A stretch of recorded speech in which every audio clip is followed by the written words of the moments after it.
नमस्कार, स्वागत करते आपल्या हरिप्रिया यूट्यूब चॅनलवर। आज आपण येणाऱ्या 2024 मधल्या शेवटच्या अमावस्येची माहिती घेणार आहोत। तर ही अमावस्या कधी आहे आणि या अमावस्येच्या दिवशी आपण कोणते नियमाचे पालन करावे? अमावस्येच्या दिवशी पितरांना प्रसन्न करायचे असेल तर अमावस्या तिथीला पितरांची आणि भगवान विष्णूंची पूजा कशी केली जाते? असे केल्याने सुख समृद्धी लाभते असे मानले जाते। यंदा मार्गशीर्ष महिन्यातील अमावस्या ही वर्षाच्या शेवटी येत आहे। या वर्षी 30 किंवा 31 तारखेला अमावस्या कधी आहे ते बघूयात।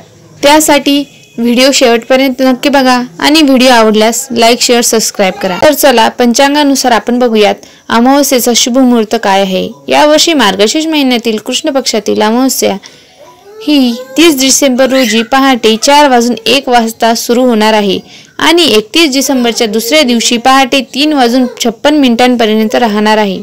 उदय तिथीनुसार ती 30 डिसेंबर रोजी साजरी केली जाईल। 30 डिसेंबर सोमवार असल्याने या तिथीला सोमवती अमावस्या म्हणतात।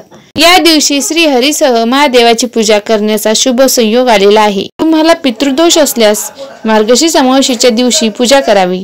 यानंतर आदराचे प्रतीक म्हणून उबदार कपडे, दही, गहू, शेंगदाणे इत्यादी गरिबांना दान करावे। याने तुमचा पितृदोष दूर होईल।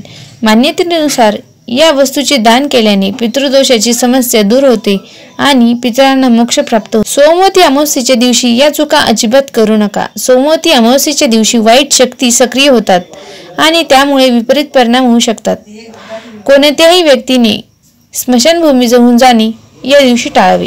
जवळून तर जावेच लागणार आहे, पण स्मशानभूमीमध्ये जाणे या दिवशी टाळावे। सोमवती अमावस्येच्या दिवशी मद्यपान, मांसाहार, मासे इत्यादींचे सेवन करणे टाळावे। तसेच सोमवती अमावस्येच्या दिवशी घरात शांतता राखावी। कोणत्याही प्रकारच्या भांडणात अजिबात पडू नये किंवा घरात वादिवाद करू नये। या दिवशी शुभ कार्य करणे, वैवाहिक कार्य करणे टाळावे। तसेच कोणत्याही प्रकारची खरेदी किंवा नवीन काम सुरू या दिवशी करू नये। सोमवती अमावस्या ही पूर्वजांना समर्पित आहे।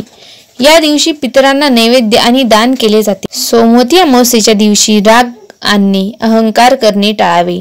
स्वतःच्या फायद्यासाठी कोणत्याही असहाय्य व्यक्तीचे नुकसान करू नये। सोमवती अमावस्येला भगवान विष्णूची आणि माता लक्ष्मीची पूजा करणे फार शुभ मानले जाते।